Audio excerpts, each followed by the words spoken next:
Sebelumnya, Bismillahirrahmanirrahim. Assalamualaikum warahmatullahi wabarakatuh. Marilah kita awali pertemuan pada malam hari ini dengan berdoa. Berdoa saya persilahkan.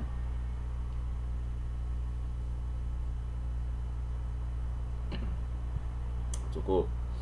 Nah, minggu lalu kita udah membahas tentang salah satunya adalah tentang peramalan. Ada satu hal yang tersisa, yaitu peramalan pada permintaan turunan. Ini saya cepat saja karena habis itu kita membahas ke bab kelima. Nah, peramalan pada permintaan turunan ini bagaimana maksudnya? Yaitu peramalan pada produk yang mana produk satu itu terikat dengan produk yang kedua. Jadi ada produk utama, kemudian produk turunannya. Nah, di mana produk turunan ini terikat dengan produk yang utamanya atau produk yang dominan. Contoh, misal baju nih, garment, baju, produk garment, baju, kemudian itu ada labelnya. Nah, jumlah labelnya itu kan mengikuti jumlah baju yang mau diproduksi. Jadi ada label yang mungkin ada dipasang di kerah itu, atau mungkin ada yang dipasang di samping punggung samping itu, atau kalau yang digantungkan swing tag yang kertas itu biasanya ada ada nama mereknya, kemudian ada keterangan komposisi bahannya, katun 90%, kemudian polyester 10% misalkan, atau 100% katun, kemudian cara perawatannya, itu kan label. Nah, itu ketika kita mau membuat sendiri atau kemudian kita mengorder kepada orang yang lain, ke perusahaan yang lain, berapa jumlahnya? Ya tentunya kan tidak bisa dilepaskan dari produk utamanya, yaitu si baju tadi. Kalau nyetak bajunya 5.000, maka ya membutuhkan jumlah labelnya itu ya 5.000, dengan mungkin kalau diberikan allowance atau kelonggaran bisa ditambahkan sekian persen, misalkan tambahkan 1-2%. Kalau nanti ada salah jahit, ada salah produk yang cacat juga, sehingga masih ada sisa. Oke, misalkan dengan allowance 1% atau 2%. Nah, pertanyaannya sekarang adalah bagaimana caranya melakukan penghitungan itu untuk suatu permintaan produk turunan itu. Nah, ini harus kita baca secara dengan cara demikian. Ada produk turunan yaitu variabel X, variabel Y, kemudian ada produk dominannya yaitu variabel X-nya. Oke, sebentar. Nah, sebagai contoh ini ada penjualan produk NP dan EL. Tolong dibuka di modulnya masing-masing. Itu ada di halaman 4.54.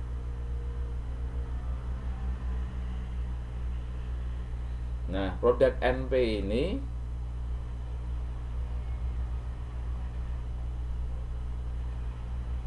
besarnya permintaan komponen produk NP ini akan dipengaruhi oleh penjualan produk EL. Jadi ini ada dua komponen yang mana satu dengan yang lainnya saling mempengaruhi. Nah, itu tadi datanya dari tahun 2096 hingga 2007. Kemudian Anda lihat pada tabel 4.13 ya. di mana penjualan suatu barang atau produk NP ini akan dipengaruhi oleh produk EL. Nah, dengan demikian produk NP ini menjadi produk yang terikat atau variabel terikat.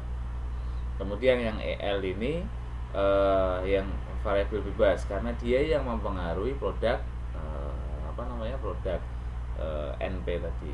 Jadi X ini variabel bebasnya, kemudian Y-nya variabel terikatnya. Nah, cara pertama atau langkah pertama adalah menyusun regresi produk turunan dan dominan. Menyusun regresi produk turunan dan dominan. Yang pertama adalah Y sama dengan A plus BX. Y sama dengan A plus BX. Ini regresinya. Jadi ya, langkah pertama menyusun regresi baik untuk produk turunan maupun dominan. Jadi Y sama dengan A plus BX, kemudian sigma Y itu sama dengan rumusnya N kali A plus B kali sigma X. Itu untuk yang sigma Y. Kemudian yang sigma X Y adalah sama dengan A dikalikan dengan sigma X plus B sigma X kuadrat. Nah, ada permintaan, ada rumus seperti ini, berarti ada hal-hal yang harus kita hitung. Kalau Y sama X nya kan sudah diketahui, Y nya adalah NP, kemudian X nya adalah EL, tetapi kemudian kita harus menghitung A dan B. A dan B nya ngitungnya dari mana? Dari ini, dari sigma Y, nanti kita cari kemudian juga sigma XY nya. Oke, step by step. Sebentar. Nah, karena tadi di rumus itu disuruh mencari sigma Y, sigma X nya, dan itu diperlukan beberapa data ini. Nah, maka kita buat nih X, Y juga X kuadrat. Kenapa? Coba kita lihat rumusnya lagi. Sebentar.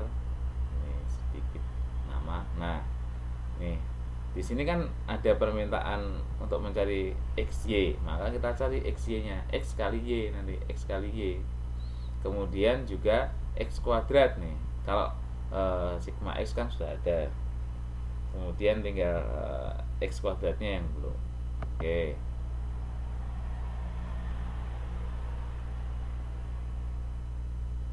Oke. Nah, ini X kali Y. X-nya apa tadi? X-nya adalah yang mana? X-nya adalah yang EL nih, X. Kemudian Y-nya yang ini, NP-nya. Ya.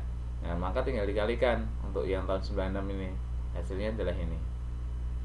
Kemudian X kuadrat nih 21 kuadrat. 21.000 kuadrat ini. Ya. Masing-masing dicari tiap tahunnya dari tahun 96 sampai 2007. Kemudian dijumlah atau nanti kenapa tadi? Dijumlah, maka ketemulah dengan sigma X kuadrat. Di sini sigma XY. Seperti itu. Sigma X kuadrat, sigma XY. Itu ya. Saya cepet aja. Nah, kemudian kita masukkan ke dalam salah satu rumus tadi. Tadi rumusnya adalah sigma Y, di sini sigma Y sama dengan N. N-nya adalah 12 bulan data. Kemudian kali A tambah sigma X kalikan B. Masih ingat rumusnya? Coba dibuka di halaman 4.54 atau saya back lagi aja, saya undurkan ke belakang nih. Maaf tapi lama ini ya komputer saya. Sebentar. Nah, ini sigma Y, sebentar.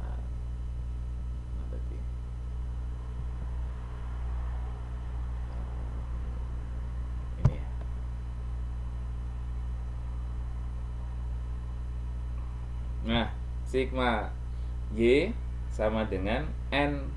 N-nya adalah N12. N-nya adalah jumlah datanya. Kalikan A ditambah B kalikan sigma X. Sebentar. Nih.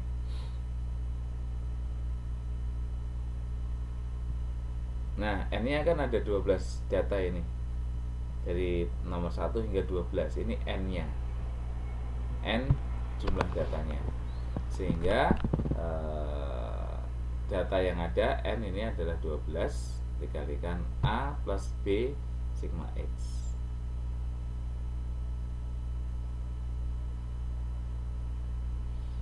Nah, sigma X tuh di sini nih. Ini dijumlahin dari tahun 96 hingga tahun 2007, X-nya dijumlah ketemu 291.600 sebagaimana Anda bisa lihat di tabel 4.14. Sigma Y-nya di sini ketemu berapa? 1.796.000. Sayang ini tidak saya tulis, terlewatkan. Tapi sigma XY dan sigma X kuadratnya ada. Oke ya. Nah, kembali ke rumus sekarang. Kembali ke rumus. Nih, sigma Y-nya tadi ketemu 1.756.000. Kemudian sama dengan N. N-nya adalah 12 kali A plus sigma X. Sigma X-nya adalah 291.600 kalikan B. Ya. Kemudian yang kedua adalah rumus yang kedua. Rumus yang kedua tadi apa? Sigma XY sama dengan A kali sigma X ditambah B sigma X kuadrat. Ya tinggal dimasukkan. Sigma XY ketemunya berapa? 43 berapa nih? Miliar ya. 43.958.100.000. Sama dengan rumusnya A kali sigma X. Nah, sigma X-nya kan ini 291 kali 600 kali A plus B sigma X kuadrat. Sigma X kuadratnya 7.138.600.000. Bisa Anda lihat angka-angka itu ada di tabel 4.14. Kalikan B. Maka nanti dengan cara perhitungan selanjutnya ketemu dengan B adalah 5,98 dan A adalah 4.352. Jadi ini kan bisa disederhanakan. A-nya juga ini dibuat sama. Ini jadi 12A ini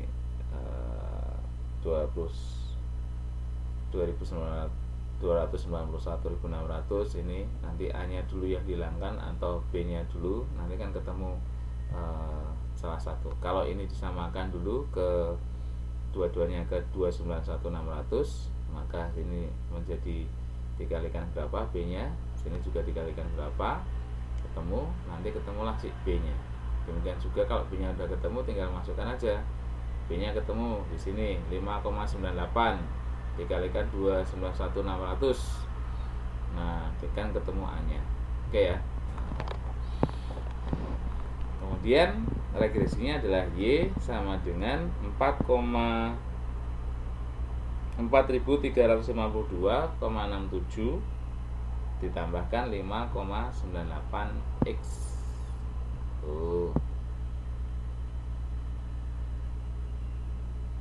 Nah, kemudian langkah yang kedua adalah menyusun peramalan yang EL-nya. EL-nya itu tadi yang variabel bebasnya, yang X. Nah, rumusnya adalah Y sama dengan A plus BX. Kita meramalkan untuk yang variabel yang bebasnya. Langkah kedua. Langkah yang pertama tadi selesai, kemudian apakah sudah bubar? Ya belum, dilanjutkan ke langkah kedua dengan menyusun peramalannya dengan rumus Y sama dengan A plus BX. Y-nya adalah produk EL ini, Kemudian X-nya di sini adalah waktu. X-nya adalah waktunya. Oke.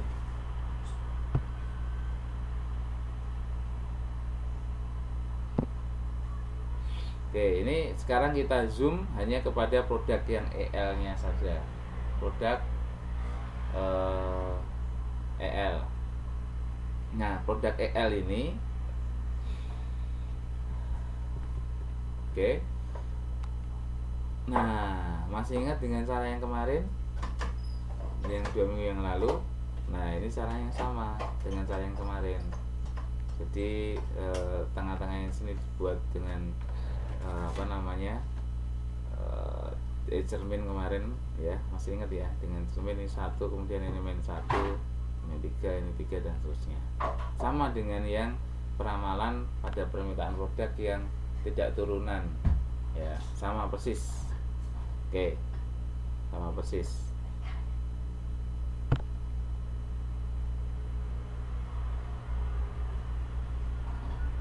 Apa saja yang dibutuhkan tadi, mengikuti rumusnya, sehingga nanti ketemu A dan B-nya.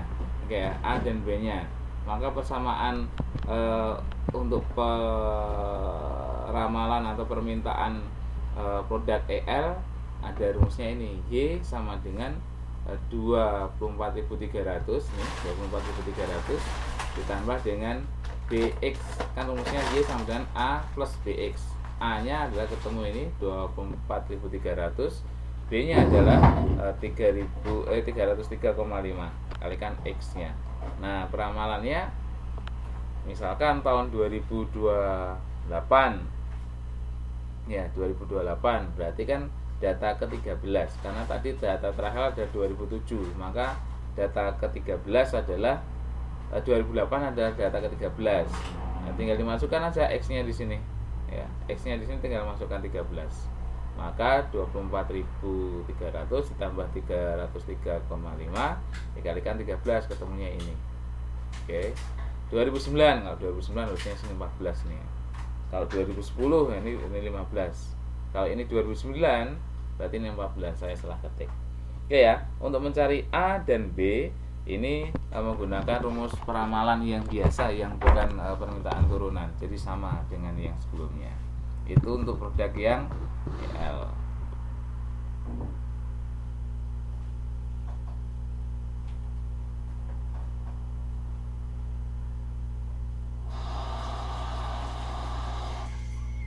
Nah, langkah yang ketiga itu memasukkan nilai peramalan produk dominan. Produk dominan yang mana? Yang produk EL tadi itu, yang variabel yang bebas, variabel X. Tetapi nanti ketika menghitung ya tetap pakai Y sama dengan A plus BX. Nah, kembali langkah 3. Langkah 3 ini memasukkan nilai hasil peramalan produk dominan yang variabel bebas tadi ke dalam regresi produk dominan dan produk turunan. Jadi Y sama dengan 4.352,67. Hasil dari mana ini? Hasil dari perhitungan langkah pertama. Langkah pertama tadi, masih ingat ya? Langkah pertama tadi. Kemudian hasilnya ini pada langkah pertama menghasilkan rumus ini, model ini, regresi ini. Y sama dengan 4.352,67 plus 5,8 kali X. Oke ya, biar terlihat saya putar kembali ke belakang.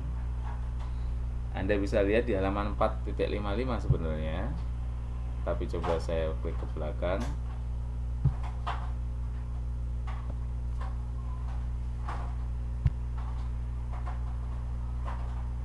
Nih, hasil dari ini, hasil dari langkah pertama. Ya, sama kan ya? Oke, saya kembali ke sana. Nah, dari langkah pertama diketahui hasilnya Y sama dengan 4.352,67. Kemudian tambah 5,98 X.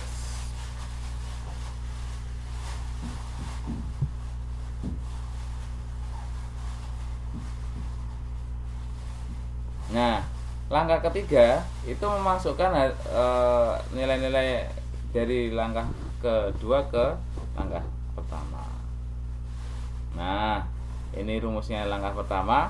Nah, sekarang pertanyaannya, peramalan tahun 2008, maka Y sama dengan 4,352,67, Y sama dengan 4352,67 ditambahkan dengan 5,98 X-nya. X-nya hasil perhitungan tadi, yang hasil dari langkah kedua. Hasil langkah kedua berapa? Hasil langkah kedua adalah 28.245,5. Coba kita lihat ya hasil yang sebelumnya tadi.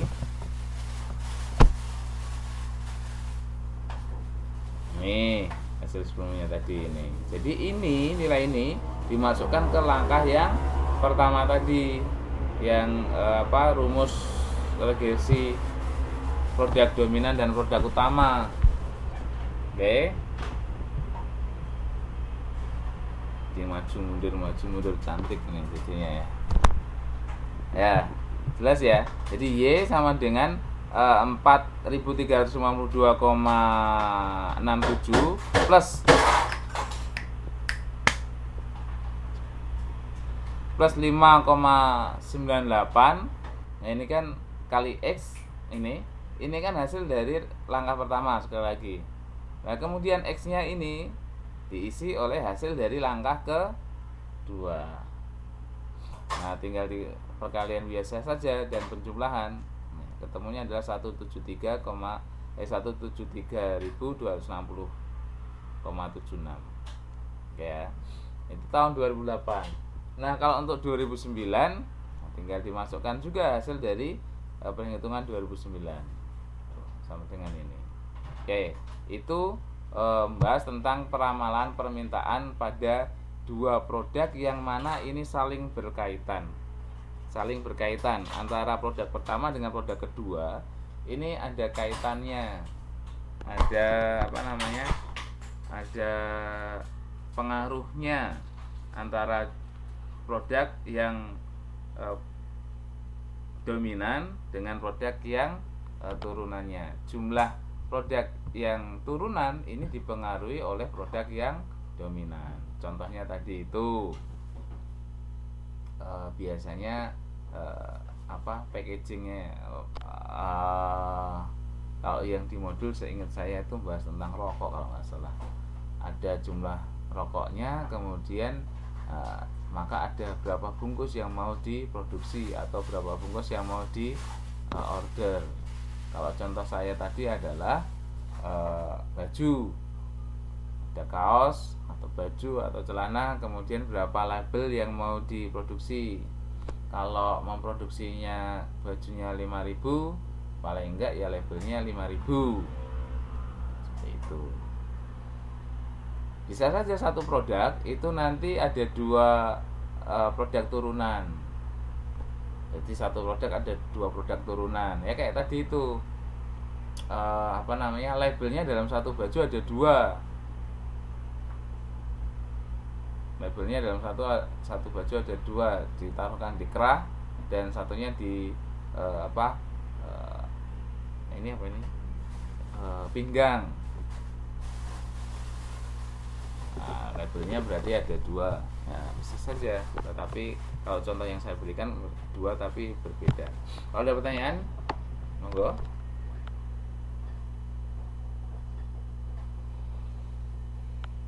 Oke, tidak. Ya, itu mengulas yang pertemuan sebelumnya, melanjutkan pertemuan sebelumnya tentang peramalan. Oke, kita masuk ke bab 5 sekarang, tentang manajemen kualitas. Nanti ada 4 hal yang akan kita bahas. Yang pertama adalah pengertian kualitas, kemudian yang kedua evolusi manajemen kualitas, kemudian yang keempat identifikasi permasalahan dan biaya kualitas. Kemudian yang keempat adalah penentuan kualitas produk. Saya ingat di semester tinggi nanti,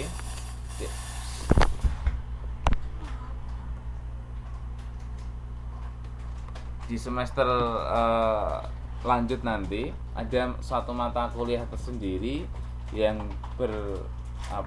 judul manajemen kualitas. Nah, tetapi ini di manajemen operasi ada satu bahasan, satu bab saja tentang manajemen kualitas sebagai pengantar.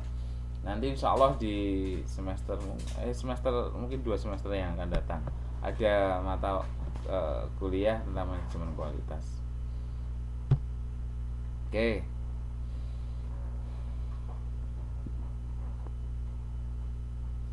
Nah, pengertian kualitas secara persepsi umum yang ada di masyarakat awam adalah ketika kualitasnya tinggi, maka produk price-nya juga tinggi. Dan kalau ada price-nya yang rendah, maka kualitasnya rendah. Itu pengertian persepsi, bukan pengertian, persepsi umum, masyarakat umum. Wah, ini harganya rendah, maka kualitasnya juga rendah. Kualitasnya tinggi, oh mesti ini barangnya mahal juga harganya. Itu persepsi umum yang ada di masyarakat. Hal itu bisa saja benar, tetapi tidak selamanya juga benar. Terkadang ada juga yang kualitasnya bagus tapi harganya tidak terlalu mahal, dikarenakan ada subsidi dari pemerintah misalkan, atau dipengaruhi oleh komponen lain, sementara komponen itu sedang melimpah ruah sumber dayanya, sehingga produknya bisa menjadi lebih harganya lebih rendah, bisa seperti itu. Nah, itu persepsi umum. Tetapi apakah itu menjadi pengertian dari kualitas? Nah, pengertian dari kualitas, atau saya singkat di sini dengan Q, adalah fitur dan karakteristik produk yang dapat mempengaruhi kepuasan pelanggan serta cocok untuk digunakan. Jadi ada produk yang mempunyai karakteristik bisa memenuhi kepuasan pelanggan, bisa memenuhi kebutuhan pelanggan. Kalau pelanggan itu terpenuhi kebutuhannya, maka dia akan puas. Tapi kalau pelanggan itu tidak terpenuhi kebutuhannya, maka dia akan kecewa. Nah, itu. Jadi pengertiannya, jadi dimensi kualitas di sini adalah yang pertama, bisa nggak memenuhi kepuasan pelanggan.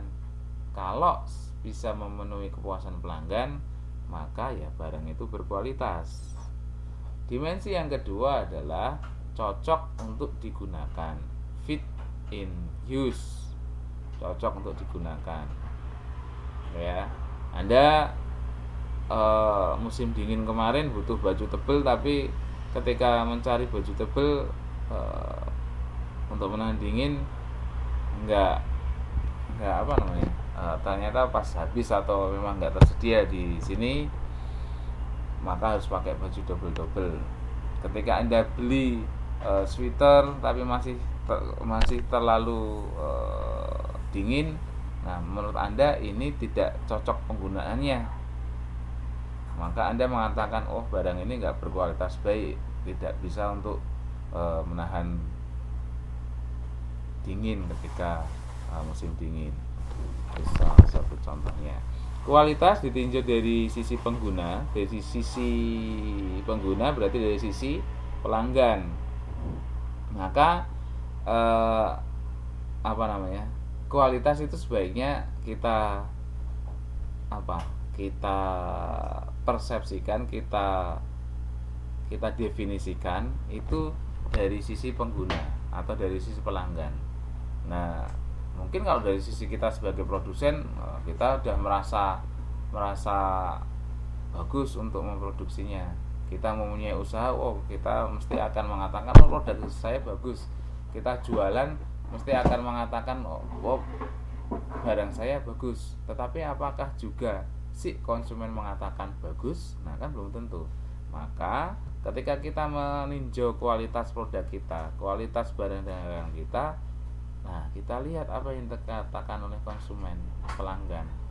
Kalau dia puas, ya maka produk kita memang berkualitas. Tapi kalau semua konsumen kita merasa kecewa, ya tentu produk kita tidak berkualitas. Untuk mengetahui hal itu maka diperlukan survei persepsi konsumen.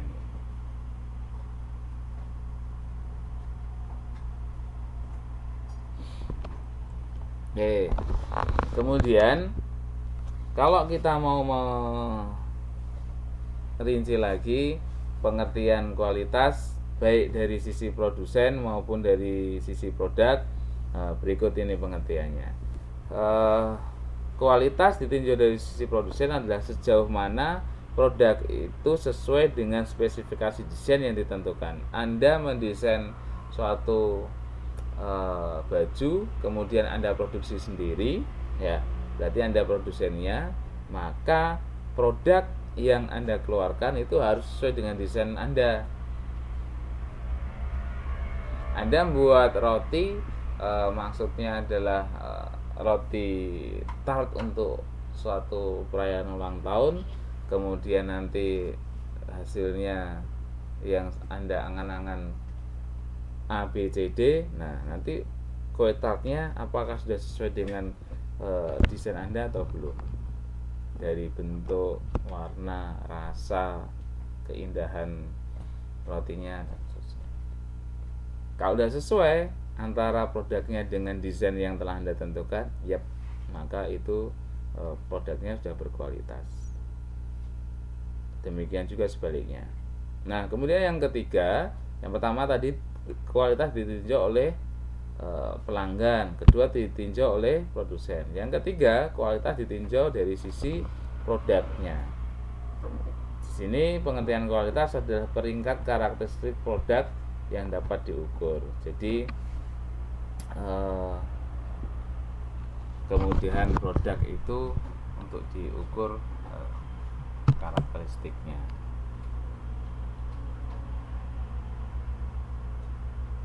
Nah, lanjut ke pengendalian kualitas. Ada beberapa hal yang perlu diperhatikan ketika kita membicarakan pengendalian kualitas. Yang pertama adalah pendekatan bahan baku. Bahan bakunya berkualitas enggak. Kemudian yang kedua, pendekatan proses. Kemudian yang ketiga, pendekatan produk akhir, di mana kesemuanya ini membawa konsekuensi pada tambahan biaya. Ketika kita memikirkan kualitas, quality, mutu, maka akan ada tambahan biaya di situ. Karena kita melakukan supervisi, kita melakukan monitoring, kita melakukan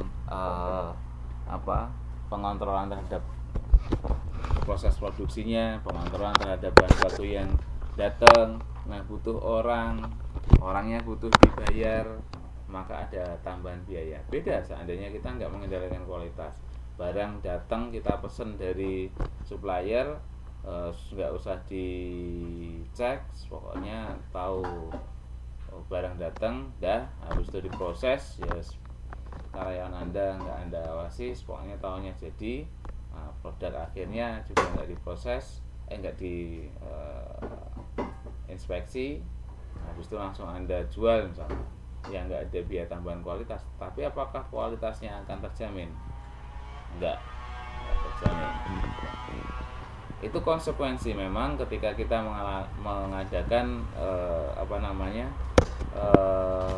pengendalian terhadap kualitas. Mulai dari barang itu datang, bahan baku datang, kita cek.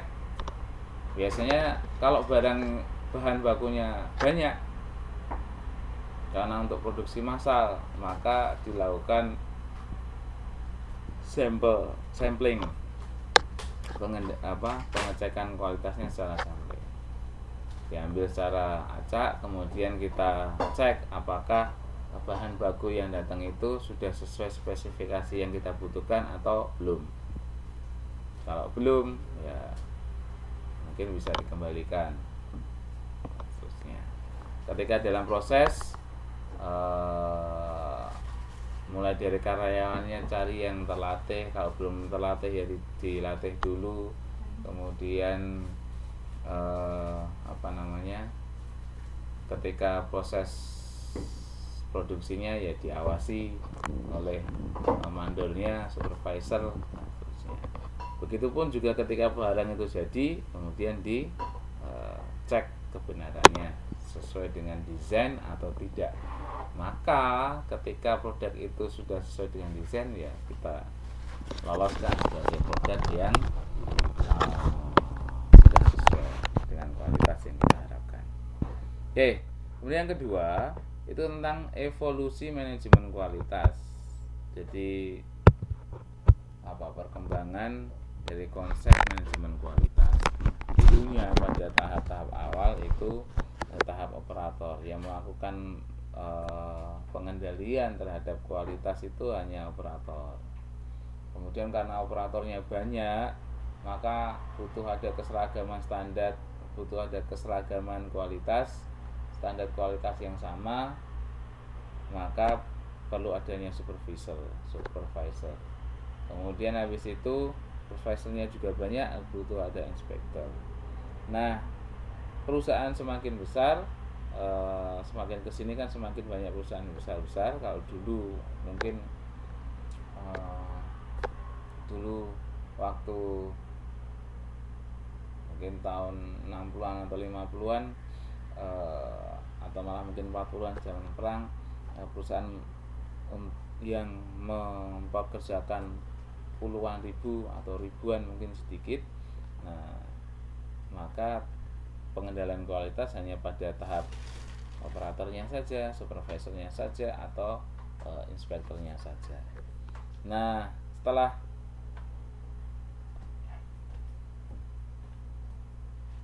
banyak perusahaan yang mempekerjakan atau organisasi perusahaannya itu sangat besar, maka kemudian meningkat konsep kualitasnya, pengendalian kualitasnya dengan pengendalian kualitas secara statistikal, penerapan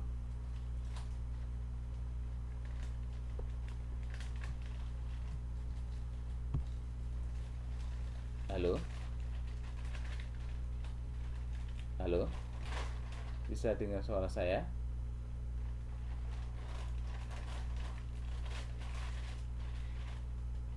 Halo,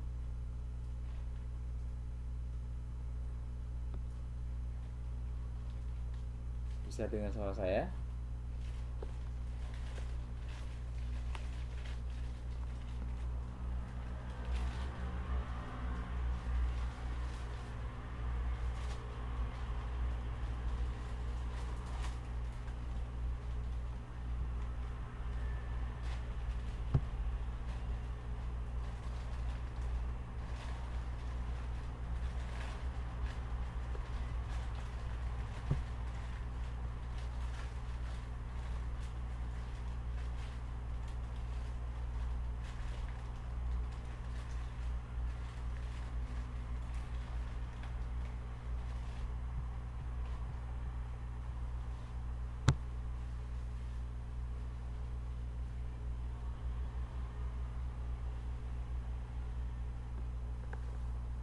Halo.